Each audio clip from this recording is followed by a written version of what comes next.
Hey everyone, welcome to TeamMSRV, where we show you life is not over just because you have MS, for you or your caretaker. And that's why we decided to sell everything and enjoy life to the fullest. So follow us on our adventures for tips and tricks on how to cope with this disease on a daily basis. And maybe we could help each other. Hey, welcome to our first episode of the Caretaker series. And we're not talking professional caretakers here. We're talking about people that either live with or are very close with someone who may have an illness that needs some kind of support or assistance on a regular basis. Yeah, so I didn't ask to get sick. I didn't ask to have MS or anything, but we had to. Yeah, we had to deal, right? It changed. Yeah, there's no paper or sign-up sheet for illnesses. Because if there was, I'm sure it would be blank all the time. No one signs up for that. No. But it is what it is now, and you just take with what you have, and you move forward, make adjustments as necessary. Yes, that's true. I mean, before I was diagnosed with MS, we had a farm, we had 2 businesses going, we wanted to have animals, we had a vegetable, we wanted to do gardens. Huge 50 by 100 vegetable garden. Yes, we had plans to do all that. Big tractor, we had the plow truck, we had all of that. And it was going great. It was. But things happen, right? It wasn't meant to be. That's how I look at it. It was just not meant to be. This is what was meant to be for us, I feel like. Because no matter what we did, it always felt like work over there. It was always hard. Everything was against the grain. It's what we wanted, though. Yes. And we chased and pushed. And we get what we want most of the time when we put that energy forward. But we didn't realize that the universe had different plans for us. That's true. Right? So now we have a different goal in here. In here and out there with these guys. Yes. Yeah. So this is a caretaker episode. Yeah. So I'm just gonna let him say what he does and why he helps me. And yeah, and then I'll bring you back in later and we could talk about what you like and don't like about what I do. And then I think that's going to be helpful to a lot of people. It will be. And I gotta say, he does an amazing job for me. God. Just putting that out there. This is what you're doing. But you want me to do this, but I'm not going to do that. All right, guys, I'm out of here. Let's get into this. All right, well, I want to talk about caretaking, right? I wasn't born a caretaker. I have no formal training in caretaking. I'm not a care person per se, but I take care of my wife, right? Tammy doesn't have major problems, so my caretaking duties aren't as heavy as others may be. I understand that. I know that there's people in way worse situations, and there's probably people that don't even need help at this point in at this stage in their illness. But I just want to say that, you never expect it. You don't know what's gonna happen. It just happens, and then you either make moves or you break down and cry, right? So we're the make moves kind of people. So like we said before, it's like getting dealt a hand of cards, right? Sometimes you get the winning hands, sometimes you get the losing hands. Most time you get a hand that needs work or it needs some kind of influence from you or some outside influence. And that's what we feel like we have here. It could have been a devastating blow. It could have taken us down to nothing, where we forfeit everything we have and we just kind of live this mundane life from this point forward. But we felt like that's what a lot of people do, and then they suffer depression, social anxieties. They suffer from other things once they isolate themselves to a point where they're not in contact with the outside world anymore. So we wanted to eliminate that. We wanted to avoid that at all costs. And by doing that, or to accomplish that, I should say, it's by remaining active, always challenging ourselves, and me keeping her on her toes as much as I can without hurting her. I know I'm using air quotes a lot because it's what makes the most sense to me, because I'm not hurting her, but if we push too hard, she gets really tired, she struggles, she loses out on an afternoon, and to me that's hurting somebody. One thing that's helped with me, I never really thought about other people's problems that much. Not that I was like a selfish, macho man that ran around. I was always considerate, but I was never empathetic. It was hard for me to walk a mile in their shoes. And now that it's my shoes that I'm wearing, I have a different point of view on things. I look at things from a different angle, from a more understanding angle, and a more sympathetic angle. And I think that would be wise for any new caretaker to practice. And I say practice because it's in you. It's an emotion that we all feel already, empathy. It's just we don't use it. Just like, getting a big belly. If you don't exercise your abs, you lose the muscle. So if you don't exercise your empathy, you lose the ability to use it. So keep that in mind and try to use that whenever you can. One practice maneuver that I do, and it really helps me because I used to be a road rager. I used to hate people that would drive anything less than the speed limit. So how I overcome that was when I start feeling myself getting frustrated with the lady or the old guy or whoever it is in front of me that's driving like that, there must have been something tragic that happened in their life maybe that makes them this way. Maybe they lost a spouse in a car accident, or maybe their child, or maybe the fear of just the speed alone is enough to overwhelm their emotions and it locks them up. So practicing that, trying to put yourself in their situation for just a second, and then maybe there was something tragic that happened to them that has a fear now in the back of their mind every time they drive.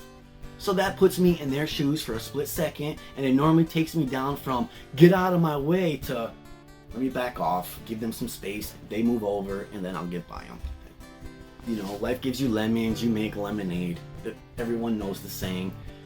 That's kind of our motto. We don't run with the lemonade motto, but my motto is some people talk about it and other people do it.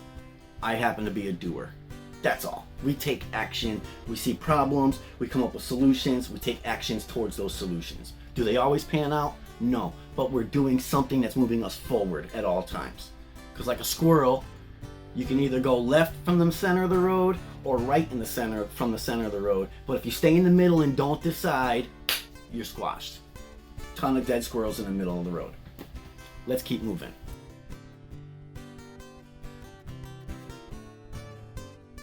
What does it mean to be a good caretaker? To me, it means understanding the disease in its entirety. I'm not saying go to med school or become a neurologist, but I'm saying go online, get books, understand it. Understand what happened inside of this person, understand how it affected their motor skills or their ability to talk or their ability to recall words quickly, and understand why that's a problem for them, right? Because the more you understand about the disease, the less of a surprise it is when things come up.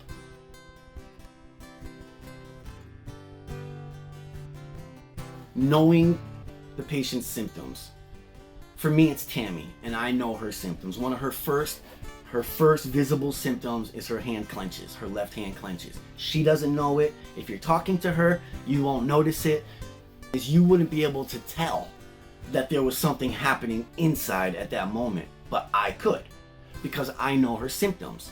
And if you haven't seen our baseline symptoms episode, I recommend you check that out, because that's going to help you understand the order in which her symptoms or their symptoms come and how you can react to that as it's happening, live, basically.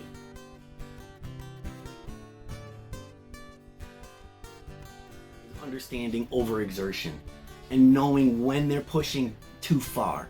Tammy does it all the time to me. She plays tough, she acts tough, and you can, right? Your adrenaline will carry you through it.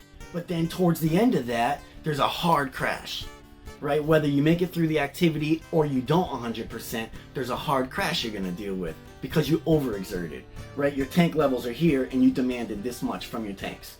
When in reality, the MS had you here when you started. It's not trying to be rude. I'm not trying to make a cut. I'm just saying if you have a 75% capacity battery, don't try to use 125%. And then if you lie or fake that you're feeling good, it just puts you in a position to suffer more because I or your care person couldn't take action, right?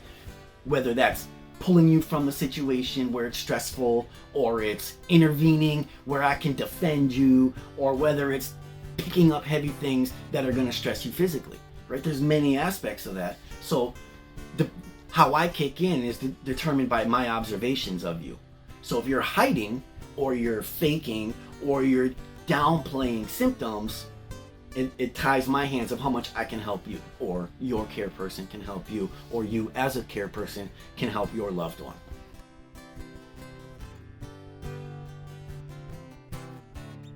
Another good point is how to intervene when things are going poorly or bad, right? I don't just dive in there and take over the whole situation. I don't just say, okay, this is over, you need to sit down, and that's it.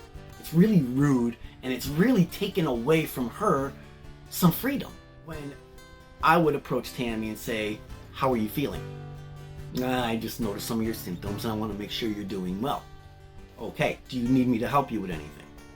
And that's my way of checking, getting in between the problem and her, and if she wants to battle, fine. If she does not, I'm right there. So that's a good way to learn how to intervene. Don't just steamroll everything. Don't just get in there and say, let me do it, I can handle this, you do something else. Because they'll start to feel this lesser about themselves, and that's not really fair for them. I mean, sure, cooking, I can't beat Tammy in cooking. She's way better than me. She's learned from my grandma. I can help her. I can peel potatoes, or I can offer to cook some stuff on the grill, or offer to do this and that, and she appreciates those things. But like laundry, I know I could do better than her. I know I'm faster, I'm stronger, I can get to the laundromat and back quicker. It doesn't fatigue me midday if I'm doing it. But again, these are one of the things that Tammy does, that she participates in our family unit. And to take away that individuality or that self-confidence, because she can still do some things, why take those away too? Just because it's slower doesn't mean it's worse. It's just her way of doing it. So I had to accept that. And that's it. And that's okay. I could easily steamroll right in and say, no, I'll do all this, I'll do all of that. But I just don't feel good in my heart doing that. I feel like that takes something from her. And I'm not sure really what it is. Independence maybe. But whatever it is, I feel like I'm taking something, and I don't like that.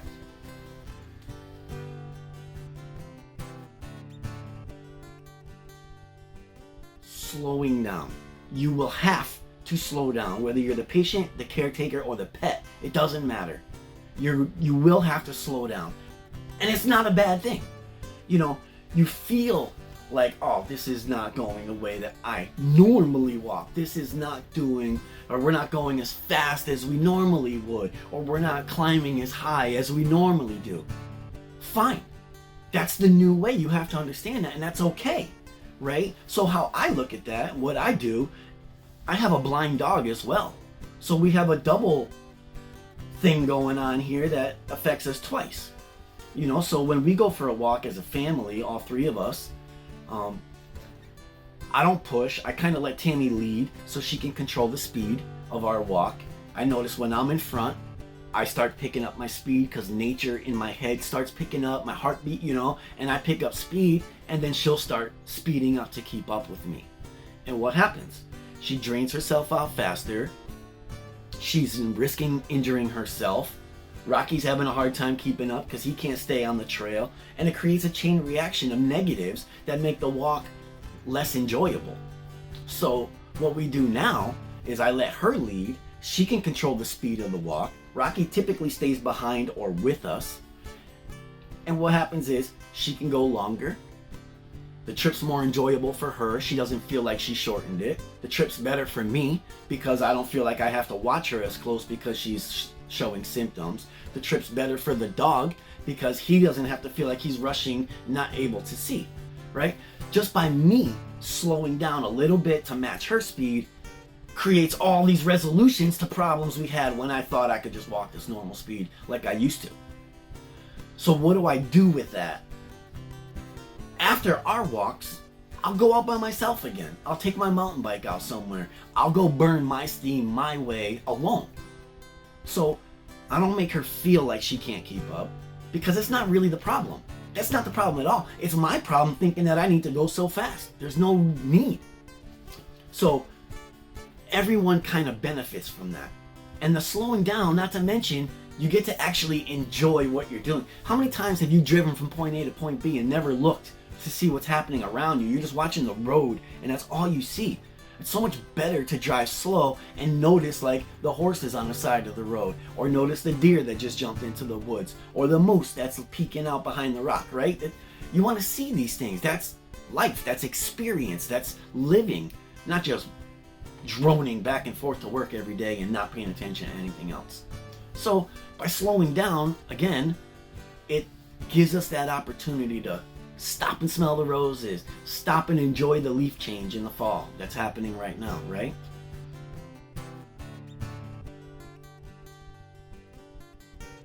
And finally, for being a good caretaker, to me, I think it's very important to validate and consider feelings and thoughts from the patient.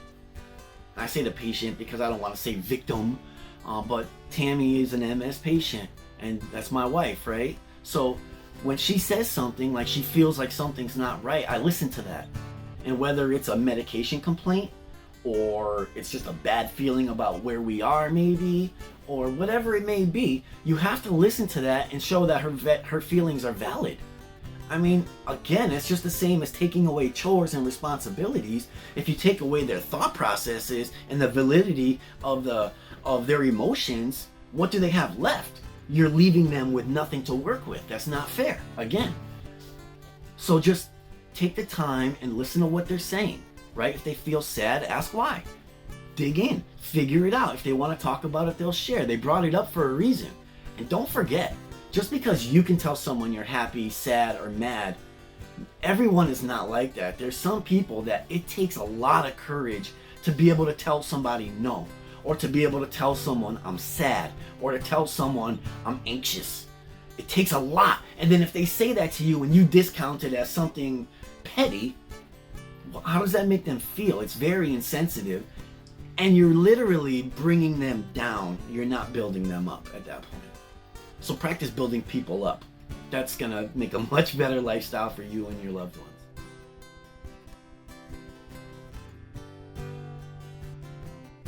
Who's a caretaker, right? When it comes to loved ones, it could be anybody. It could be a spouse, it could be a child, it could be a sibling, it could be extended family, it could be friends, very close friends. Caretaking can be many things. It's not all giving baths. I never have to bathe Tammy. I mean, unless I want to. But it's not, she doesn't need my assistance for that kind of stuff. She needs my assistance to remember things, or to get from point A to point B, or to be strong because, you know, I'm huge, and whatever it may be. That's the kind of assistance she needs. She needs like motivation when she's feeling down and she wants to get up and out of the rut. And that's what I do. Do I help with dishes? Sure, once in a while. Do I help with cooking? Yes, I do. All the time? No, probably 15% of the time I cook. Maybe 20, because I help sometimes instead of doing the whole meal. Laundry, I kind of force my way into helping her with that by just moving the baskets, but everything else she likes to do. That's her independence, that's her space, and I just I don't want her to overexert like I mentioned before. So I'm there to do the lifting for her, and I'll help her fold clothes just to speed it up. So I just want to say that who is a caretaker, it can be anybody that's willing to help you, or anyone you're willing to help, or anyone you have enough compassion for or love for that you don't want them to suffer, or suffer as much, right? Because I can't take the MS away. I am not a medication myself. I can't go in there and fight it off and beat it up until it leaves her alone. All I can do is be her support. So be the best support I can be, and that will make her suffering less.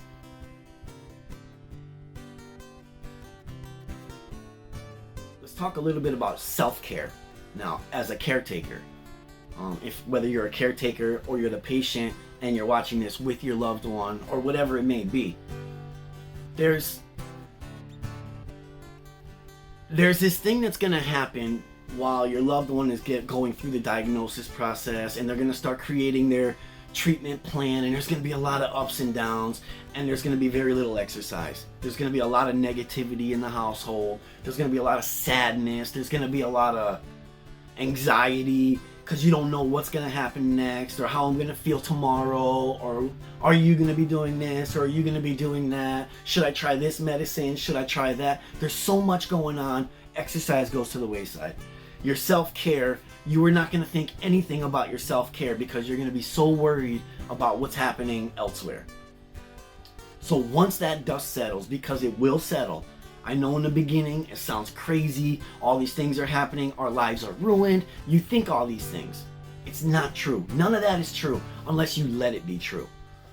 So what you have to do, once that dust settles, you start to see the patterns forming. You see that they need naps every day, or they need to at least rest a certain, they ride the wave and they find their good energy, their bad energy, and you start to learn, okay, between 8 and 10 a.m. I can work. Or between this time and this time is my best time that I should go exercise because she definitely doesn't need me that day, or he, and you dig out and carve out that time for yourself. I'm not saying go to the gym and become a world bodybuilder. I'm saying keep yourself as healthy and as fit as you possibly can, right? So exercising does more than just exercise your muscles. It gives you a cardio workout, right? Which cleans out the junk in your arteries and your veins. You got that blood pumping hard. It's vigorous in there and it's going back and forth. It's like a scrubbing action inside your veins. It helps you live longer. As you exercise, all these chemicals release in your brain and it gives you like this runner's high type thing, and it helps you feel good and natural and loose. You have people to play with, but when you're alone, you can make more of a game out of it. And I kind of run to each hole or walk pretty hard, make exercise out of it. But look at this. This is happiness.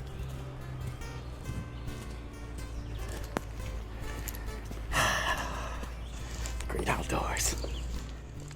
Another thing, you're out there in nature. You're connecting with the natural world again.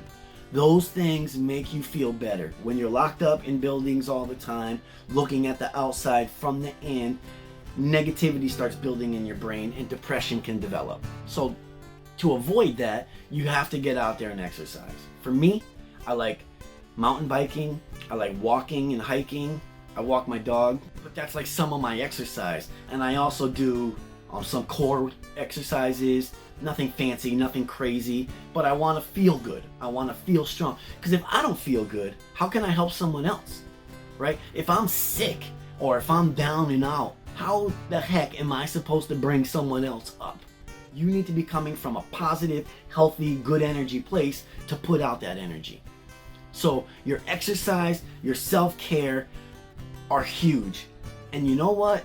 You have to come to terms with you experienced a loss as well. It's that straightforward, right? You had this mindset of who you married, who you're living with, who your parents are, whatever it is, and you're running down through life with these people and you know who they are. Well, something happened. It was like, it's no different than having, say, a car accident. You're going through a green light and someone runs a red light and hits you and they disable your leg. Now the rest of your life is going to be a little modified. Did you ask for it? No. Did you sign up for that? No. Did you deserve it? No. It's not fair, but it is what it is. And it happened. So now you have to do something new with that, right? So the same thing happened with your loved one. They didn't ask for that. They didn't sign up. They didn't run the light to get MS. It just happens. It could have been me. It could have been you. It could have been the President of the United States. It could be anybody that gets MS. It's 100% random at this point. They don't know the cause. They have some ideas, but there's no scientific data about what actually causes multiple sclerosis. So that's why we say your life is not over. You just need to play by a new set of rules.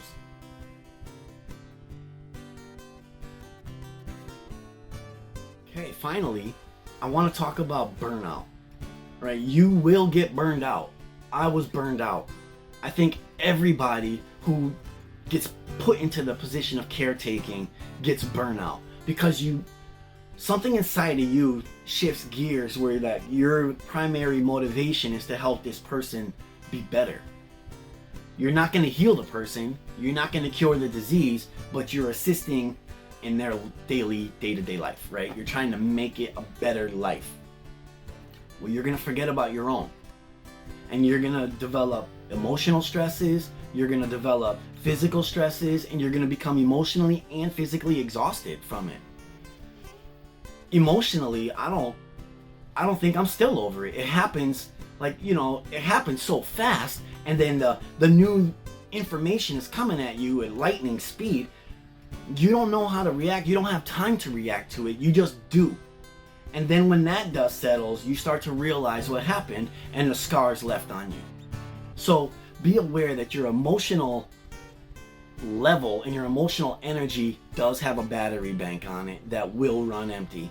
And then your physical, you already know you can only do so much walking or running or sit-ups before you're exhausted. So that depletes just as well.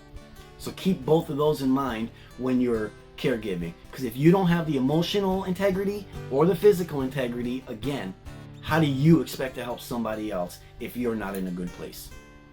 If you do exhaust yourself and then you keep pushing through, because that's what's going to happen, you're not going to realize you're exhausted. And you're going to keep pushing day to day, wondering why you're grumpy, wondering why you feel like that. What happens is you're going to actually start getting real sicknesses. Your own immunity is going to start coming down because you're exhausted. Your body's trying to recover constantly. And if you start getting sick, where does that put you? It puts you as the risk maker for your loved one, because they can't be around the sicknesses. Their immune system's compromised. So now if you're sick because your immune system's slightly compromised, you're bringing this stuff home. Another sign of burnout is lack of interest in activities, especially activities you used to like to do. It's a form of depression. It's I don't want to ride my bike. I don't want to go play disc golf. I don't want to play my guitar. I don't feel like it. Why? I don't know. I just don't feel like it. Right. Because you're drained. You lost your interest in your own life. You lost interest in all your own things. Don't let that happen. If you can, just be observant and watch for these points I'm bringing up. If you start noticing you're not interested in things anymore, you need to start taking action and start getting more rest and helping yourself. Because again, if you're not helped, how do you help somebody?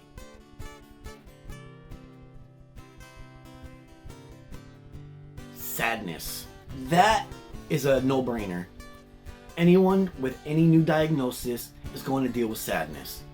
Tammy has multiple sclerosis and she lives with it every day, and she knows, and she hates it. It bothers her. It makes her angry. It makes her sad.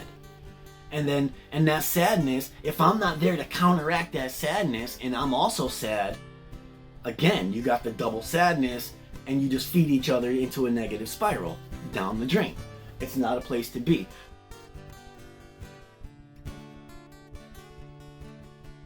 Another indicator of burnout is anger. I have the crown. I am the king of anger. You know, it's so easy to be negative about everything. It's so easy to look at something and go, yeah, the figures that happen. Yeah, of course the glass breaks. Yeah, of course I get a flat tire, right? It makes sense, right? It happens to me. And you just get angry. And these are all signs of depression and burnout. These are all signs that you are taking too much load and you don't know how to exert it. You got to get it out of you somehow, and you don't know how. So what do? You take it out on other people. It's easy to be angry and assume that everything happened to be a negative thing in your life, and everything's happening to you, and you're angry about it because your life has now changed. These are all signs of overexertion, burnout, and depression. And you should either talk to someone you confide in or seek help. I mean, if there's nothing wrong with getting professional help if you need it. Sometimes one session will clear up everything. They'll make sense out of the thoughts in your head, and you'll feel fine.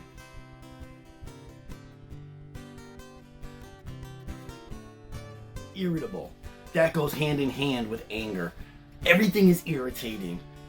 Why is it so cold in here? Why is the grass dying? Why do we have to leave already? Why is my dog sick again? Why? I'm irritable about everything. It's because you're overwhelmed. And it's because these things come in. You don't want this new information that's bad coming in. So why? Why is this happening to me? Why am I the one that's getting picked on? You're irritated about it all. And you feel like it's because of you, but it's because of the situation. It's because of the overarching situation that happened to your family. And these 1,000 bits of information that come at you, which maybe 75% are not to your liking. Of course it's gonna make you negative. Of course it's gonna make you sad. Of course you're gonna be angry and irritable, right? It's only natural. Give yourself an escape route though. Give yourself a place to put those things. So for me, guitar. It's always been my guitar. I could feel happy, sad, negative, anything, energetic. I could feel anything going in. And when I'm done playing guitar, I just feel good. I don't know why. Music is magic. I wrote a blog post about it. There's some kind of magic in the vibrations of music and the way it works with chemicals in your brain. Check out that blog post.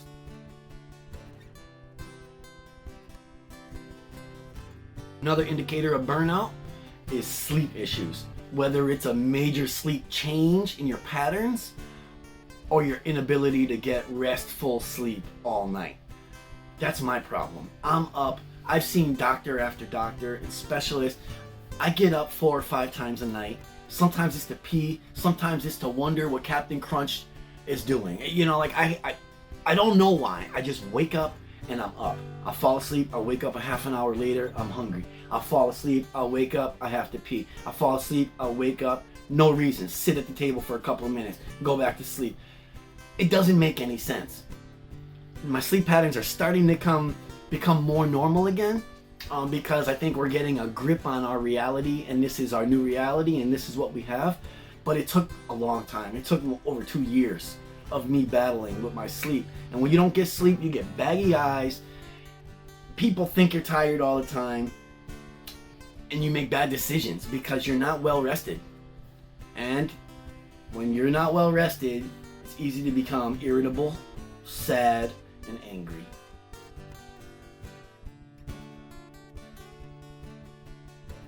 And then the final indicator is anxiety. And that one is super hard to diagnose. I mean, if you watch the news at all, you have anxiety.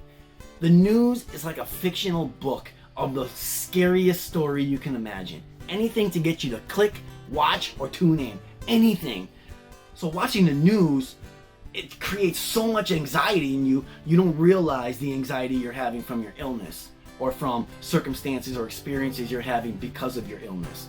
So I'm not saying turn the news off, but I'm saying bite-sized morsels.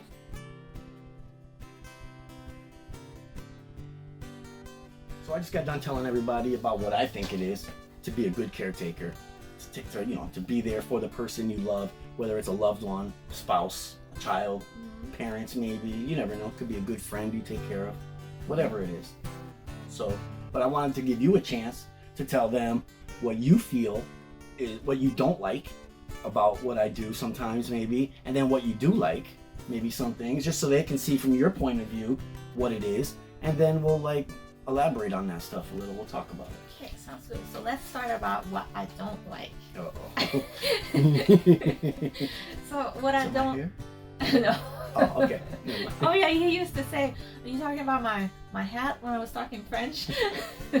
But yeah, what I don't like is, we'll do something, we'll be outside, we'll do something, maybe using a screwdriver or something, and I'll be doing it, and I hear him on the side or feel it going because I know it's taking so long, but he's and then after a while I'd be like, okay, just finish it, because I don't try to do it. It makes me insane watching you suffer or go so slow. And then I'm like, this could have been done 10 minutes ago, and I'm just standing here watching to let you participate. Just standing there, staring at the wall. Yeah, so that's one of the things that... But I understand that. I spoke to them about that. Something similar to that earlier a little bit, yeah. Yeah. And then the other thing I don't like is, so we'll be doing something, we'll go somewhere, and I'll be having fun, and then you'll just not rudely stop me, but it'll be okay, maybe we need to turn around. I'll be like, why? I'm having fun. And then... Well, it's because at that point, normally, I've recognized 2 or 3 symptoms that are happening, and she doesn't notice them yet because her adrenaline's pumping. She's having fun. Yeah. She's excited for the views. She's excited to be in the fresh air, seeing animals maybe. Mm-hmm. And observant. I'm watching her, and I see, like I said, 3 of her symptoms are triggered already. So it's time to start considering the trek back. And she's having fun still on her trek out. And to me, I don't want to carry you out of there. And I'll be like, yeah, because if you don't, and if you do keep going, what happens? I'm gonna end up either having to carry you out of there or dragging you out like a caveman. Which, okay. so that's where I'm coming from. That's where, and I don't say, okay, stop, turn around. I kind of say, I think it's time we should start thinking about going back. Or yeah, how you feeling? I start hinting to her. Right. So I mean, it's not rude or anything. It's just it's an indication that it's time to turn around. Yes. And you don't like it. I don't like it. And she gives me the. Okay, let's talk about what I like. Oh. And you know, it's weird because we never even really talked about this before, off camera. This is all like, while I was talking to you guys about the Caretaker series, she was in the other room writing her little list of things she don't like and like about my caretaking. I think it's good. Yeah. I think it's good input, but it's like these are our my natural reaction because I have never heard these things before. The first time, yeah. Okay, so what do you like? Because I'm glad I got through the don't likes because that wasn't that bad. Yeah, it's not much. It wasn't much. So okay, what I like is like he always like notice that something is happening, like I'm having symptoms, or like you'll notice even before I feel like I'm having something like a symptoms. So that I really like. And that happens a lot because you don't, especially your fist clench one, you don't even know that's happening. No. When that one happens, because even your neurologist, she's like, what? Relax this arm a little bit and calm down, and you didn't even realize you were having it. Yeah. And that was just a little bit of stress of seeing a doctor that caused that. Right. But when we're doing activities, yeah, I start seeing, I'm very observant because it impacts the whole trip. It impacts both of us. Mm-hmm. And if you're pushing too hard or going too far or it's really hot out, there's so many factors you have to consider. Yeah, it's true. I'm aware of those things and I watch for your safety. I mean, if your drop foot kicks in and we're in the middle of a trail somewhere, that's a trip hazard for you, which could be a fall hazard, which becomes a broken bone hazard possibly, you know, and that's, your heal time is longer than most, than average because of the, you know, your situation. So I consider all of those things. Yeah, so he's very good at observing, and it's also good like because we're teamwork, like together, working together is, I like that. And I also like the challenging, like he keeps challenging me, keeps my brain going. That's something that I really like. First, I mess with you all the time, and that's just to keep you on your toes because you don't know if I'm like serious or are you joking or are you setting me up to prank me or I can't even like tell you what he does because it happens so often and I like it. That's like really nice. But it's just fun everyday conversation, but it's also challenges, things that you think you don't want to do, or like in your mind you're like, no, that's not something I like, but then you try it and you're like, wow, I actually really like it. I really like it. I want to keep going, you know. It's just like the photo album. Yeah, we have these new photo albums where we're doing 5x7 prints, and it's only for this year, only for this adventure in particular. All the trip, all our trips and the best memories from that. 200 pictures you got to fill in there. And I put about 55 to 100 or something in there, somewhere in between there, and you weren't into it yet, and I was like, what the? But once those prints came, you were like, okay, this is cool, and then now you're all about it, and you can't stop digging for pictures now. It's true. I mean, it's different from the computer to like have it printed. It's I feel print pictures are. It's like wow, it's so much better. And the memory, and then the last thing that I like what he does is if I say something or I'm hurting or he's not gonna make me feel bad. Like there's no like, oh really, you're tired again or something like. He will never do that. So that's something that I really like. Yeah, like I said, I think I said to you before, and I said it in a blog post somewhere. Like I don't have a place to complain in my mind, right? You have this illness that hurts and it's annoying all the time and it's constantly bothering you, yet you get up every day, you try to be positive, you try to be happy, you want to encourage other people to do good, who the heck am I to complain about anything? I don't have no problems. Sure, I get a backache once in a while, or I'm irritated for some reason or another, but it's like not a reason to complain about life. And I use that to ground me. You know, when I start thinking that things suck and things are terrible, it's like, you know, you could have MS. Yeah, that brings me right back down to the ground. That's a good way to like. Because you know, for me, I was always a person that had problems with anger, or, you know, never towards you. No. But, you know, like just in general, I just had this like stupid anger for a while. I had this anxiety and stress that. Yeah. Sadness, like you didn't want to do anything. Yeah, like I just lost interest in stuff, like all depressing things, depression symptoms, and burnout symptoms. Mm-hmm. But for me to complain that my life like sucks, that's not right. There's people out there that are way worse than you. Yeah. They got hit harder before the better medications came out. And it kept and they keep pushing. Yeah. Oh, well, their disease kept progressing. I understand what you mean. But but they keep pushing and keep trying. They keep trying to make their lunches for their kids, or they're trying to go to work every day, and they're trying, like, they don't have the abilities. Maybe they're not married. Maybe they don't have someone there that can just stand up for them. That's true. You know? So I just feel like that's what keeps me humble now.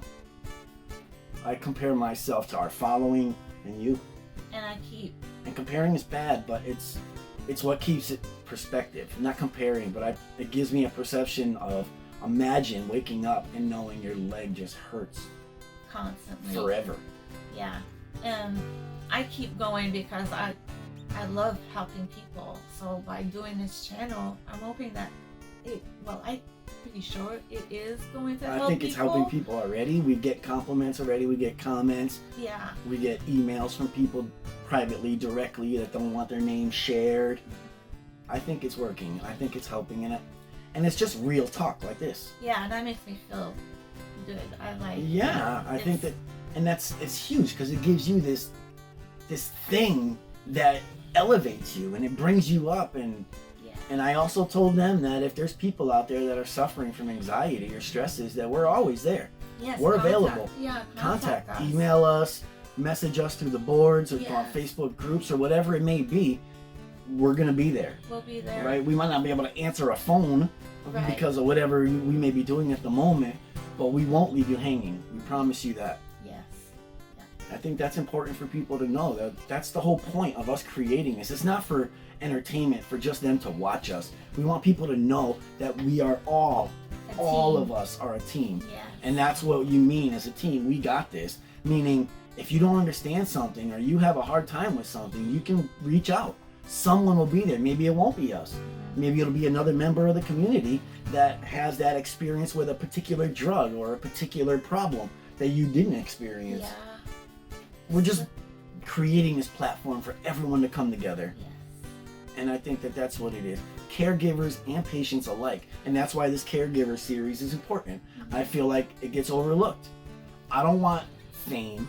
I don't want nothing. I don't want money. I don't want none of these things for doing what I do for her. But it does go unnoticed. Not by her, but the whole outside world does not remember. And it's not that I want them to, and I don't want a pat on the back. It's just, to your mind, it messes with you a little bit. Yeah. Because no one remembers. They don't know why, like, you haven't been around. Or they don't know why you don't have the energy to do something. Or, you know, whatever it may be. Or why I can't go spend a 3-day weekend. Right. It's because of these, you know, these new circumstances we have. But also, like, people don't reach out. They don't, like, say, hey, you guys need any help? Or, there's nothing like that. So it's just I feel you. Like, yeah, like, you're right. And I feel like the MS kind of scares people away. Yeah, and I don't know why. I mean, we're normal people. We just have different... Yeah, and like Kim said to you, you're still you. Yeah. It's not like you have brain damage, like you fell out of a tree, and like you can't speak or be your own personality anymore. That's not it at all. Right. And yeah, you are still you. Yeah. Except that someone cuffed you now. MS basically like put cuffs on you and said, these are your new limits. That's Slower. all. Yeah, and But it didn't stop you. It's just, this is No. your new limit. Instead of 50 miles an hour, now you're going 35. Fine. yes. Can we live with that? Why not? Why not? We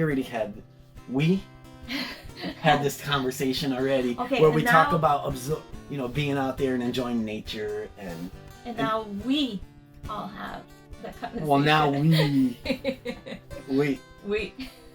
or Okay. yes. Yes. Let's wrap this up. All Wake right. everybody up Hopefully because you they're all guys. sleeping on the couch, I'm sure. No, hopefully you guys like the video and it's helping you guys.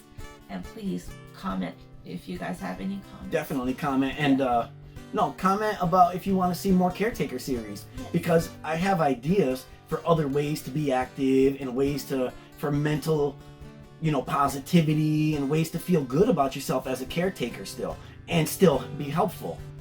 But if people aren't interested in it or don't want to hear about it, then I don't want to waste our time or your time. We'll just keep making MS strictly videos.